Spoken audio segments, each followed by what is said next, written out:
Oi, no see on nüüd nagu sükene pikem lugu, et kunagi mul läks ühes teises koolis suhteliselt hästi, aga siis ma ei saanud oma ülemustega nagu hästi sina peale. Ja mul tekkis lahkheli, see oli aasta 1997, siis ma tahtsin kangesti Keila kooli tõlla. 96 oli see. 96, siis oli konkurss, ma mäletan, ma käisin Põhjatänava siis seal auditooriumis kõnelemas õpetajate ees ja sellest ajast on juba mõni õpetaja meelde jäänud. Aga siis on nagu see, et nii nagu ikka inimestega, et kes saab esimeseks ja kes saab teiseks, eks ole, et kes on kodusõjas teine, et see on kaotaja ilmselt, mina olin siis ka teine ja kaotaja, et mind tookord ei valitud, kui ma esimest korda siia kandideerisin, et see oli möödunud sajandil, aga see, kui mind tööle võeti, see oli siis juba 1. jaanuar või 2. jaanuar 2017, et siis see oli minu esimene tööpäev siin. Et see oli niisugune huvitavam aeg juba ja tükk maad küpsem mees kui 20 aastat varem. Aga praegusel hetkel, kui ma mõtlen sellele ajale tagasi 2016 sügis kandideerimisele ja 2017 algusele, siis muidugi esimene tunne on ju see, et sa tuled uude kollektiivi, siis lisaks kohanemisele on sul ju mingisugused mõtted, mida sa tahaksid nagu ära teha selle jaoks, et see organisatsioon oleks nagu selline, nagu sina teda oma vaimusilmas ette kujutad ja eks kõik see, mis Keilas on toimunud, kuna tegemist on ju sellise suure kooliga, siis ütleme nii, et juhi roll on seda väiksem, sest põhiline ikkagi pedagoogiline protsess toimub klassiruumis ja direktor on sellest ikkagi kaugel ja samas ka lähedal, eks ole, et ta peab olema see, et on võib füüsiliselt kaugel olla ja õpetaja peab teadma, et tegelikult on vajaduse korral ja mõtete poolest peab olema ju direktor kogu aeg nagu kohal, et selles mõttes eks see uus pedagoogiline väärtus, mis tegelikult peaks olema õpetaja loomingu baasil, sest vaadake, noore inimese kujunemine on niivõrd keeruline protsess, et ei ole niisugust sablooni olemas. Nüüd me teeme siis sellise hea noore, kes hakkab kirjanikuks või nüüd me teeme sellise hea noore, kes hakkab näitlema. See on niivõrd loominguline protsess ja kui tänasel päeval juhtub, et me räägime mingisugustest näiteks siin samas minul sellel aastal avastus, eks ole, Keila linnas olevast käokingast, mis eks ole on nädal otsa lahti. Noorega on ju täpselt samamoodi, et ta võib avaneda, ta on lahtises olekus mingi nädal otsa ja kui siis satub õige asi õigesse kohta, võt siis võib sellest kasvada imeline asi välja. Õppeaasta alguses, õppeaasta keskel, soovin teile häid pedagoogilisi võite. Mis asi see on siis? Tegelikult on see ju noore inimese kujunemine, et kui sa sellest protsessist osa saad, siis noor inimene mäletab sind selle aja, et kui selle nõksu oled nagu kätte saanud ja sellel õigel ajal on siis taim kastetud, siis taim ju kannab vilja ja see võib-olla kannab vilja 30 aastat, võib-olla 40 aastat. Tuleb samasse kooli õpetajaks, nagu meil siin on ja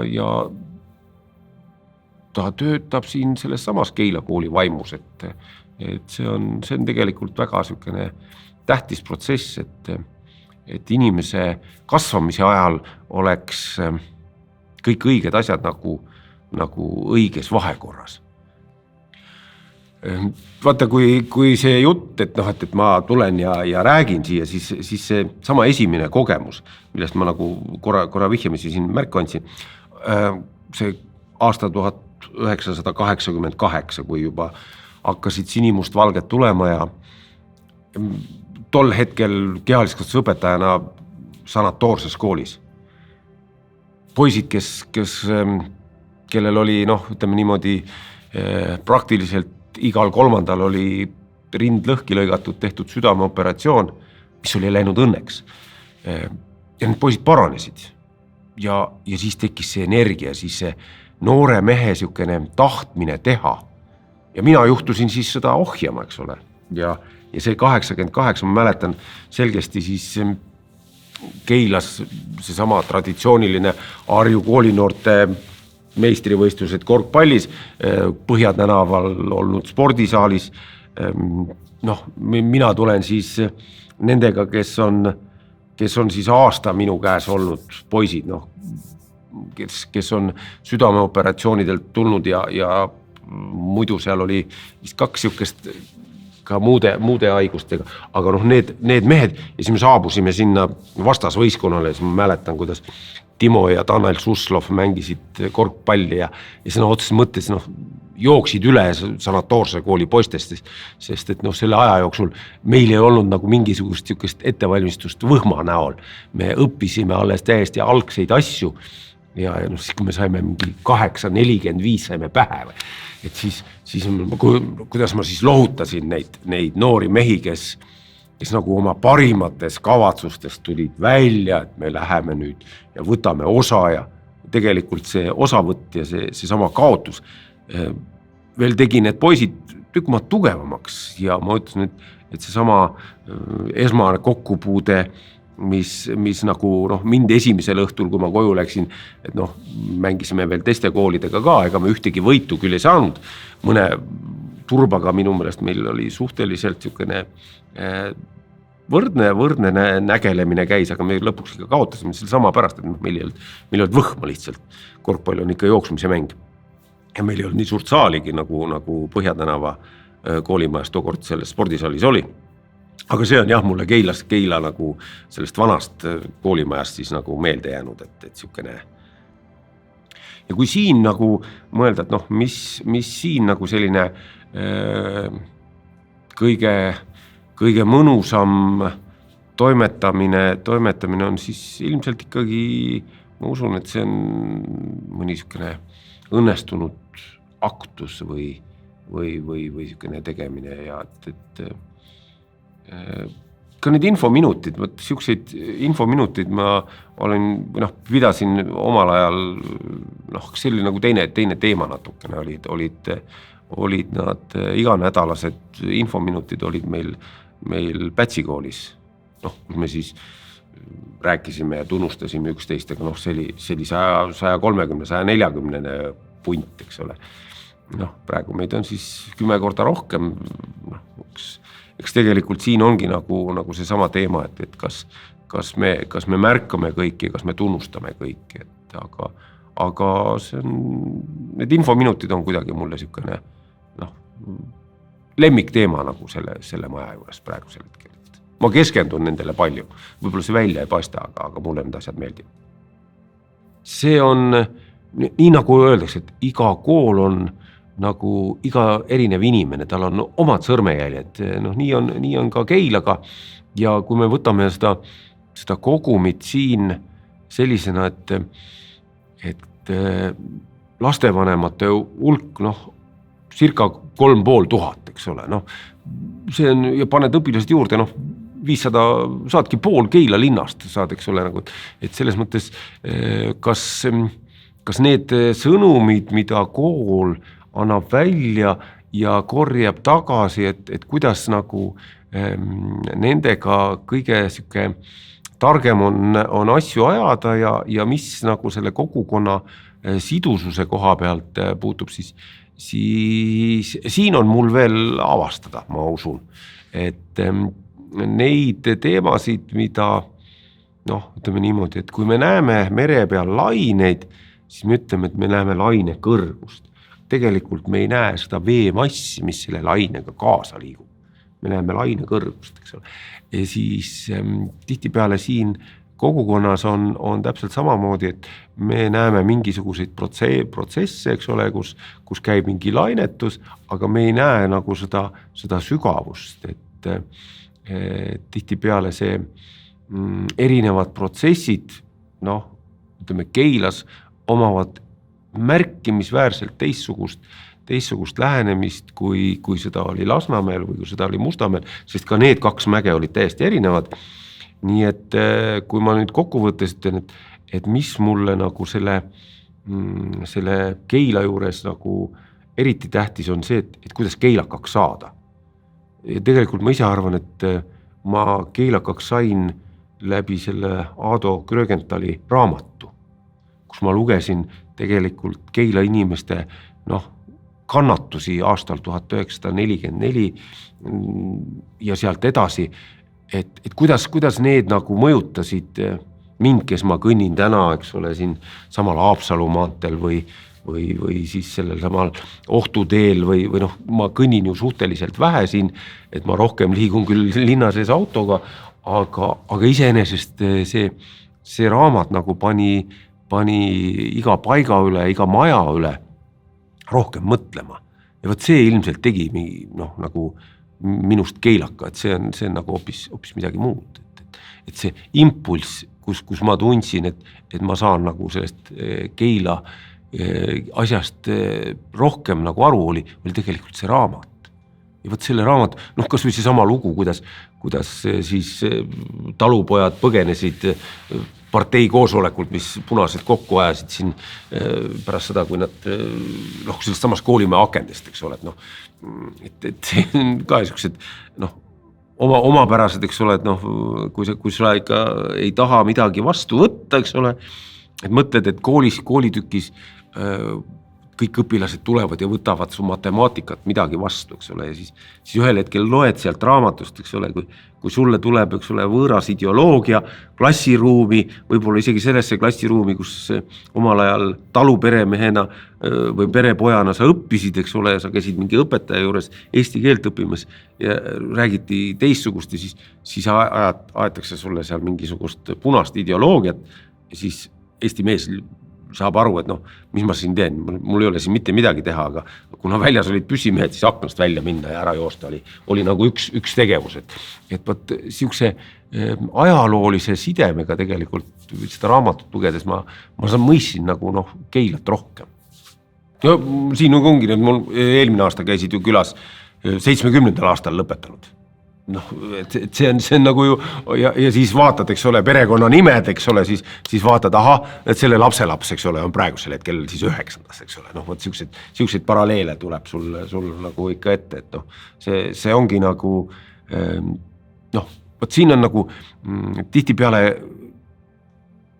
mu käest on ka küsitud, aga mis pärast seal Keilas nagu on üks kool. Ma olen mõelnud nagu, et kas meil on midagi siukest ja ma ei tea, võib-olla, et kas see mõte on nagu õige, aga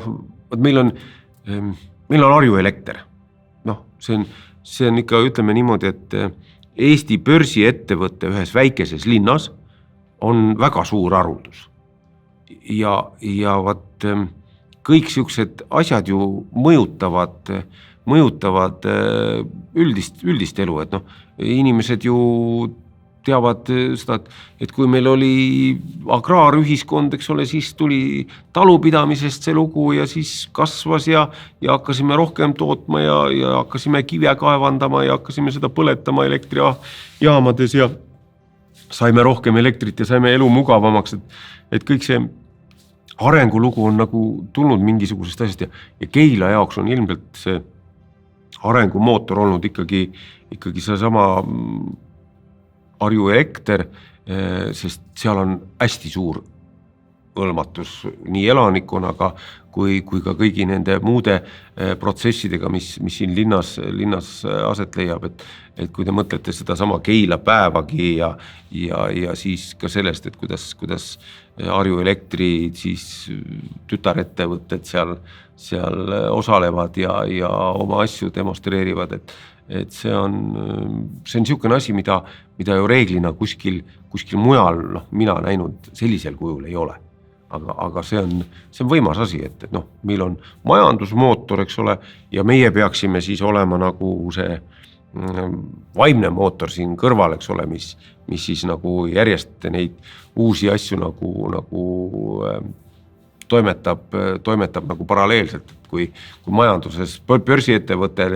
otsib uusi väljundeid, siis meie peaksime täpselt samamoodi otsima uusi väljundeid. Noh, Keila see sama väljund, kui me räägime hariduslike erivajadustega õpilastest, selle traditsioonilisest õpetusest, eks ole, ja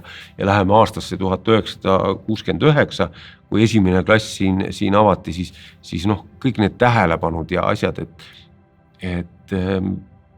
selle suure maja sees, eks ole, kui me räägime, et meil on tavaõppe klasside osakaal ja siis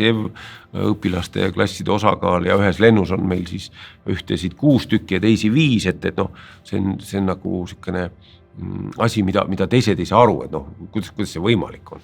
Aga teisest küljest meil see asi ju töötab ja ma julgen isegi öelda, et selle töötamise käigus me saavutame neid pedagoogilisi võite, mida sellisel moel noh, teine tavakool ei ole suuteline saavutama, et ma nagu mõtlen nende poistetruukute peale, kes siis meie erivajadustega laste klassides on oma põhikooli tunnistused saanud, et teinekord on ju ka see väga tähtis, et laps jõuaks kuskile vahefinissis ikka tervena. Et noh, ka see roll on täidetud. No ütleme, see lugu jah, et kuidas moodi, ma olen väga palju mõelnud selle peale ikkagi, kuidas omal ajal see Forselius ja selle jüngrid siin tegutsesid ju. Noh, võtad Harju Madise või noh, kus eks ole, üks rootslane tuleb ja hakkab eesti soost poisse õpetama. Noh, olles ise noor. Et siin ongi nagu see, et teinekord mõtled, et noh, ei ole enam 60 kaugel, eks ole, ja siis mõtled selle Forseliuse peale ja siis mõtled, et aga see oli ju täitsa noor mees. Et võib-olla peaks kõrvale astuma, et noortematele anda võimalus tulla oma ideedega ja oma mõtetega ja teha, sest tegelikult see ettekujutus sellest vana aja koolist ja sellest haridusest ja kui me räägime 330 aastat tagasi, siis noh, võtame 30 aastat ühe inimpõlveks, siis 11 põlve tagasi. Et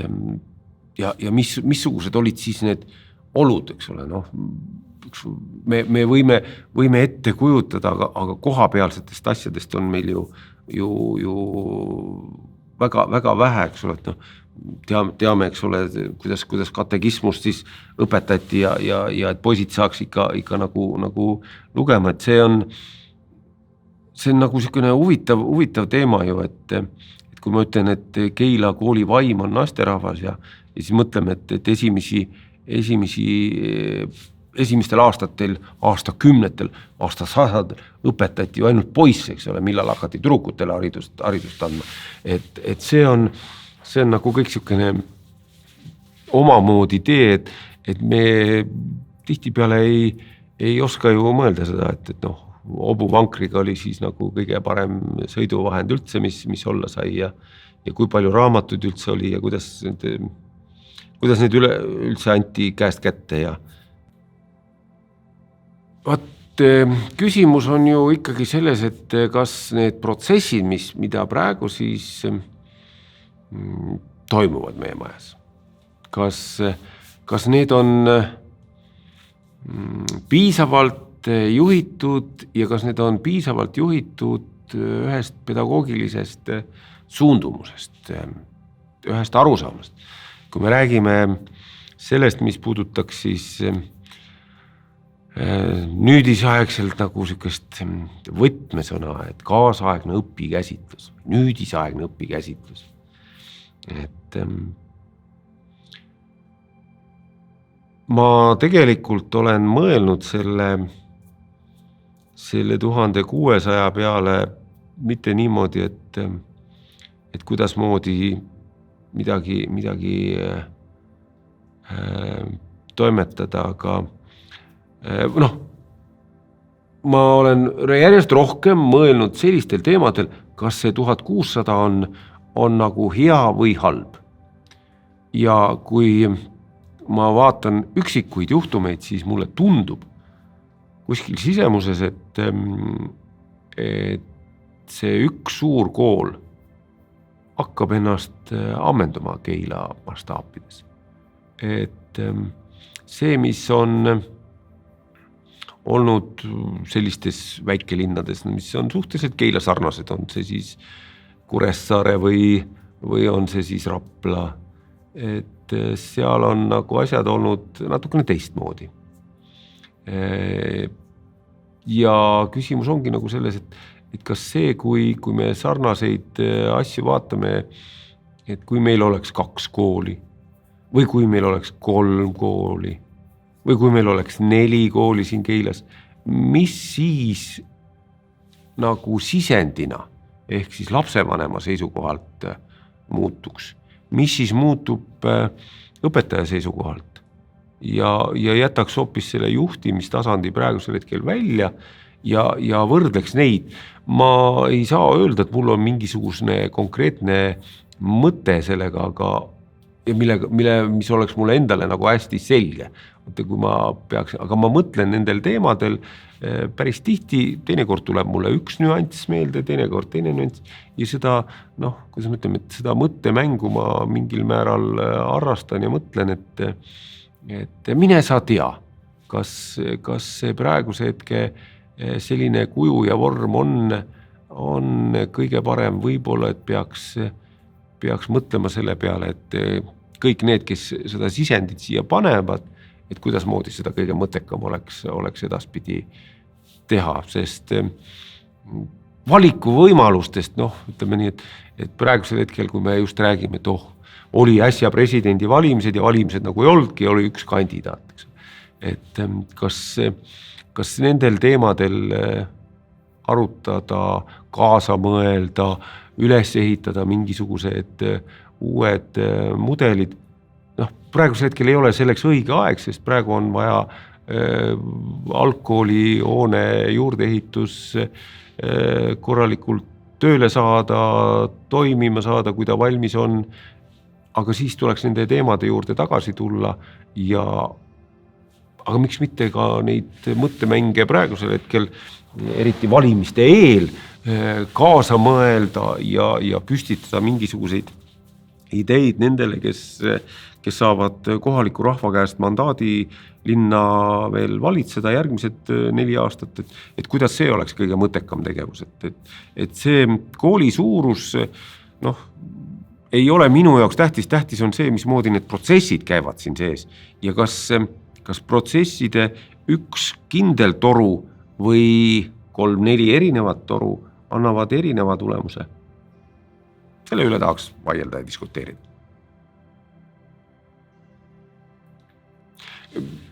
Me Kajaga täna hommikul, oli juttu sellest, et ma tulen siia ju seda lindistust tegema. See oli juttu ju see, et kui õnnelik on olnud ühe või teise, meie endi kooliaeg.